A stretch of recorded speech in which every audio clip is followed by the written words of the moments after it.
You're now live. Awesome, thank you. Okay, welcome everyone to today's meeting. Quick roll call in City Hall here. We have for the city, Travis and Alana, and for the board, we have Tracy, Dawn, and Nick and myself.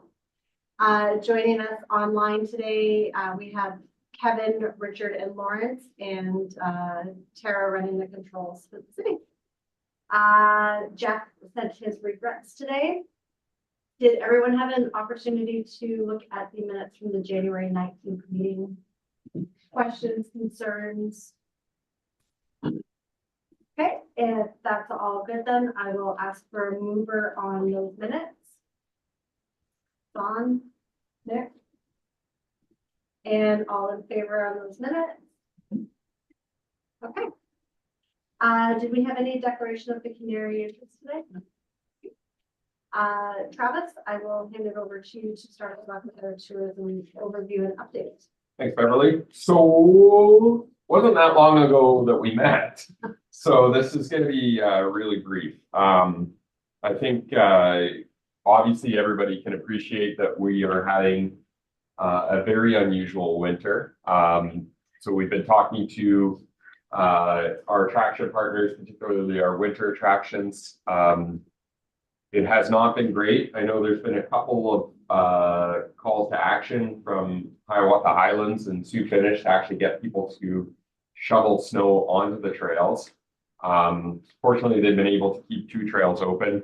But fingers crossed, hopefully this week we get a bit more snow, we can open some more up. Similar with Searchmount, I mean, they've done an incredible job with the investments that they've made. You know, being able to stay open and then having some decent snow, but I think overall, across the board, we're not seeing the strong winter demand that we've seen in the past. We're starting to pivot more of our marketing to events, including some of the spring, summer events. Just because, you know, I think at this point, if you're a consumer and you're looking at spending traveling dollars, there's a good chance that you're not spending your dollars on coming somewhere, anywhere in the Midwest on kind of marginal ski conditions, and probably thinking more towards spring, summer, or a hotter destination. So we felt it was wise to pivot there. We are another quick one. We are working with the Ontario Cup, I think, or the Ontario Cycling Association. I think we mentioned last meeting that we were able to obtain an O-Cup for this year. So we're doing a lot of the planning there, the budgeting, and I think the event development itself is going well. Sudbury had about 240 racers last year, and they stayed for 2 days. So we think overall, you know, we're hoping to meet or exceed those numbers, and with the 2-day stay, you know, I think it could be a good event that we continue to build on. I'm sorry, what were the dates on that? June 15th, 16th. Yes. Yeah. It's also Big Street Cruise and Tower Road. So it'll be a busy time. You know, I think next year we'll have more flexibility on the dates. This year, because they awarded it quite late for us, they gave us 2 dates, one of which aligned with another mountain bike race, so we didn't feel it was wise to do it then. So this was the date that we were able to get. Some positive news. They came in post-report, but we did receive the MAT numbers for December. So the total collections for this year was 1.785, just shy of 1.8. But some good numbers for this year, and obviously something to build off of next year. We did see a slight dip in occupancy, July through, I believe it was July through September, which was consistent with what we saw across the board when we had the stats that we were looking at for the rest of Northern Ontario and most of the markets, and that's largely because travelers were leaving the country because it was now freer travel post-COVID. So that's it on my end. I think, Alana, you're just going to touch on do a quick one, SKU update. I'd like to bring Bonsu to the board just to do a more thorough post-event review with you, just to give you an update, but largely I give incredible props to the Bonsu organizing committee this year for pulling off a 9-day winter carnival with no snow. I think they did a really great job, and I look forward to the opportunity to have them come and share some of their successes with you, because in the heat of the moment when they had to, they pivoted really well. So overall, the festival went extremely well. Sponsorship was up, revenue was up, which, you know, are two big measurables. Looking at, you know, from year one, when we first started to work with them last year to this year, we're seeing an increase in the right direction, given the fact that it was a really tough go with no snow. They were able to pull it off, and to see that coming in and see the community rally about, I think was really great. If you had the chance to go out at all to any of the Bonsu events, you would have seen some of the new branding that came out with the money that was invested for the marketing materials. They had the banner flags, they had the inflatable arches, which really started to give a presence to Bonsu.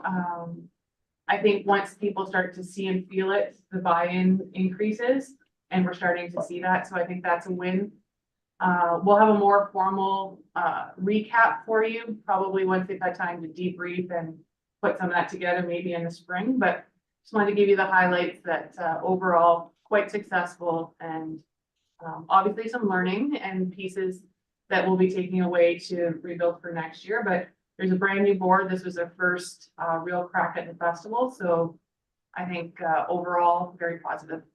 And I think a lot of really great conversations, like I saw a lot of really great comments and conversations through social media, and, you know, posting on the Sioux Today posts and those kind of things. So I think that that's really encouraging, that people are recognizing what it is and back into it. You're starting to see the community buy in again. I mean, we always knew that Bonsu was a big integrated part of the community, but there was a dip for a couple of years.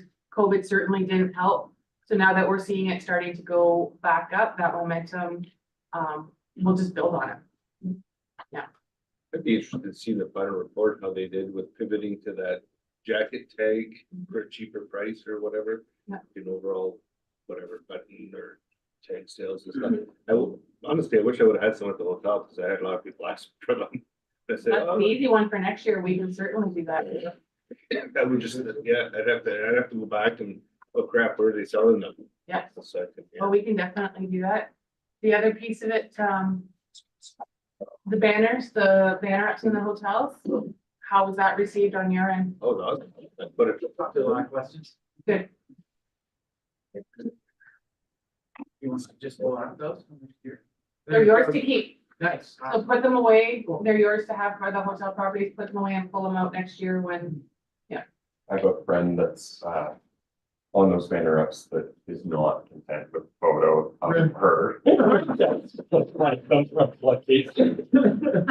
that's great. She didn't get final approval then. No, I don't think she's aware of them until everybody was bringing it up to her.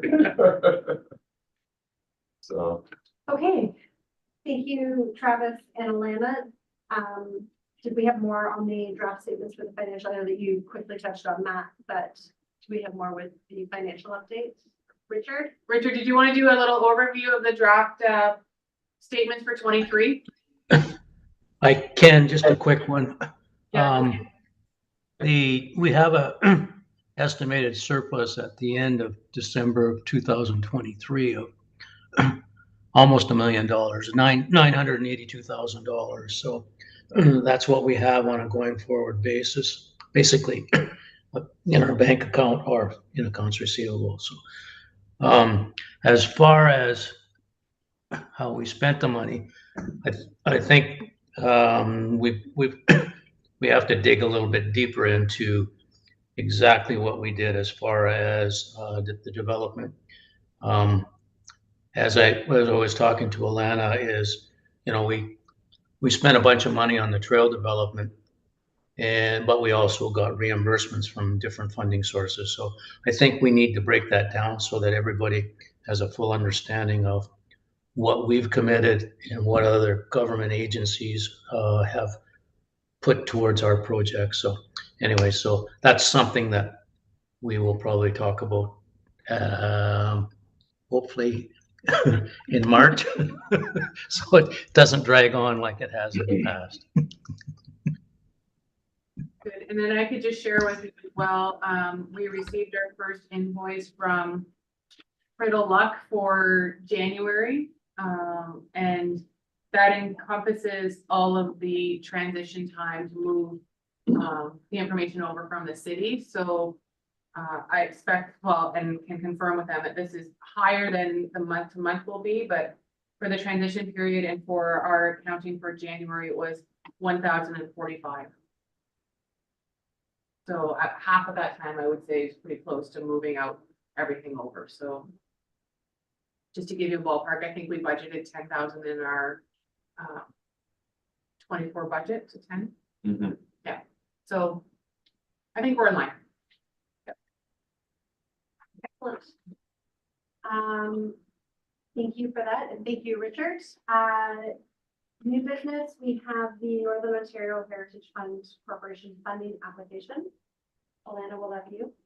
That'll be me. That'll be you. Okay. Over to So- you, Travis.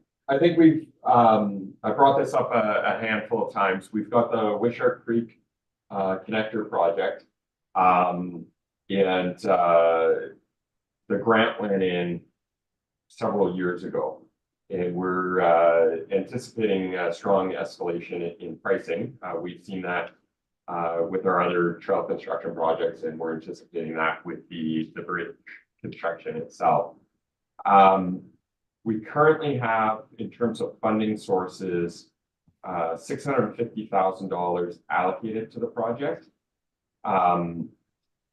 We're recommending that we apply to NOHFC as a bump up in terms of increasing the budget for that.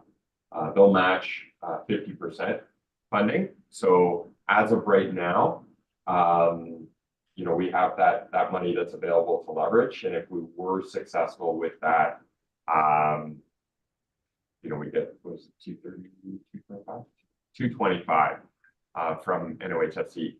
I've got a meeting with WSP, our engineering consultant, on Thursday, and we should have some preliminary pricing on the bridge itself.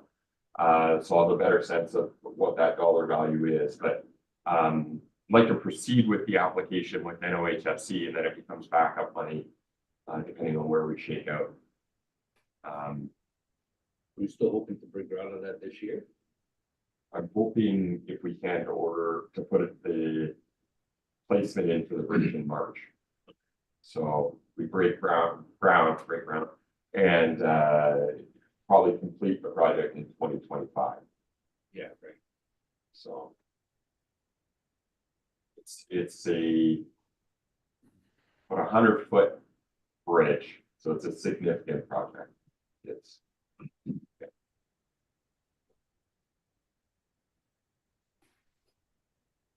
Any questions for Travis with regards to that?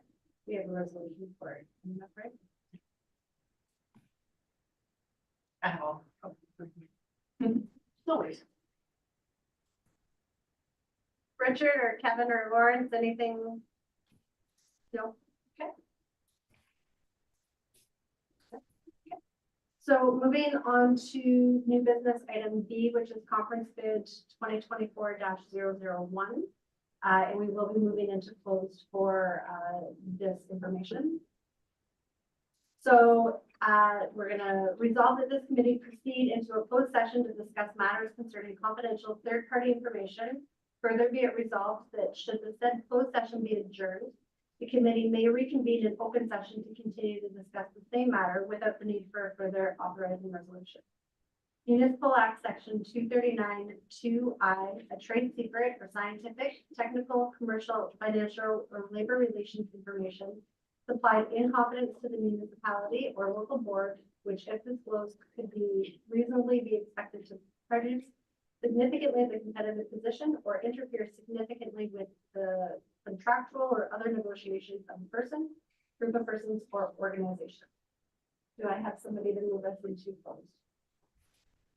Okay, Dawn and Tracy. And, okay, so Tara,